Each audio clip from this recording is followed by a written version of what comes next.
Sleeping Dogs is an innovative, immersive, and most importantly fun game, but all that doesn't matter when you can do things like this.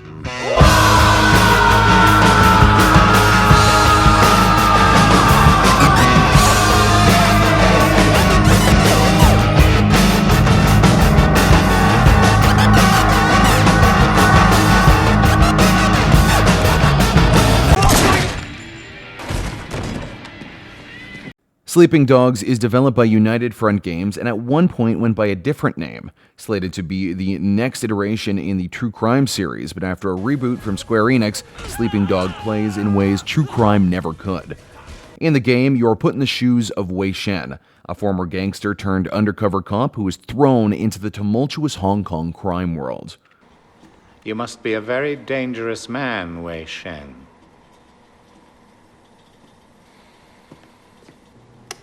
That is exactly what we want people to think. As you progress throughout the game, the lines between right and wrong continue to blur, until eventually culminating in an exciting and deeply personal conclusion.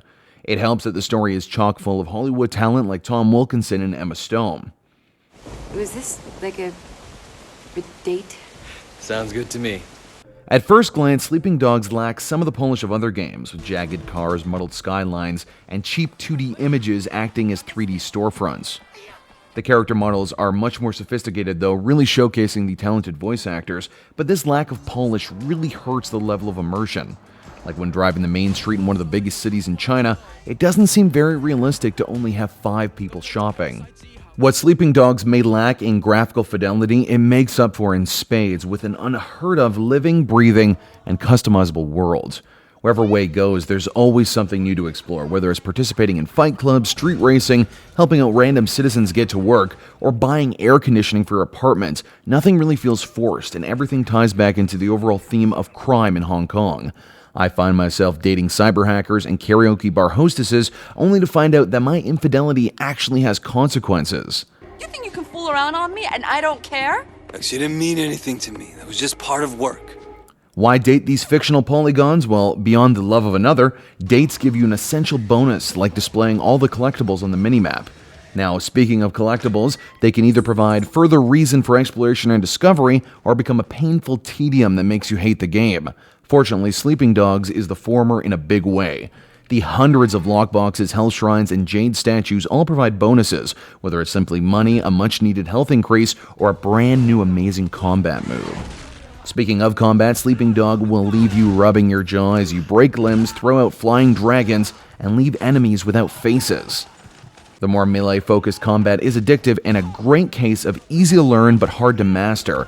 For the first few hours, you will relish finding lone triads and systematically bludgeoning them before tossing the body off a building.